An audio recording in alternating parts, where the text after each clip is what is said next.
Школьный лагерь – самый доступный вид отдыха во время летних каникул. Можно весело и радостно провести время с одноклассниками, к тому же быть рядом с домом и родителями. Традиционно в состав межведомственной комиссии по приемке центров дневного пребывания детей или школьных лагерей вошли сотрудники отделов образования и культуры, комиссии по делам несовершеннолетних, Роспотребнадзора.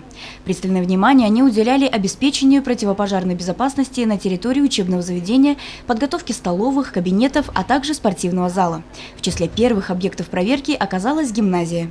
Мы видим, что уже администрация школы гимназии отработана, все документации в порядке.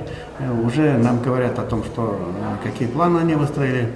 Видна определенная работа. Уже есть приказ, и уже объявили начальника, руководства лагерей и другой персонал. В 2016 году в конкурсе на лучшую организацию летней оздоровительной работы гимназия заняла первое место по республике.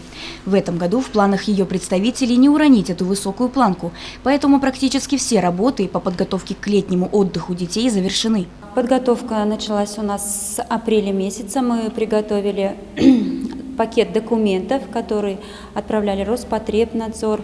То есть на сегодняшний день у нас есть приказ на основании городского, есть программа, по которой мы будем работать, сетка мероприятий,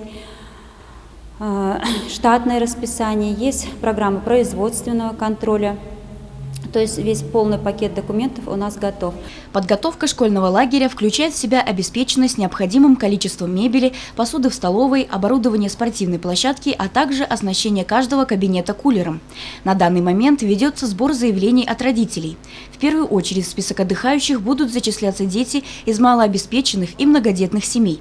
В ближайшее время подобные проверки пройдут во всех учебных заведениях города, где будут организованы центры дневного пребывания для школьников. Евдокия Титаренко, Радмир Исенгулов, Любовь Карпова, телекомпания СТВ.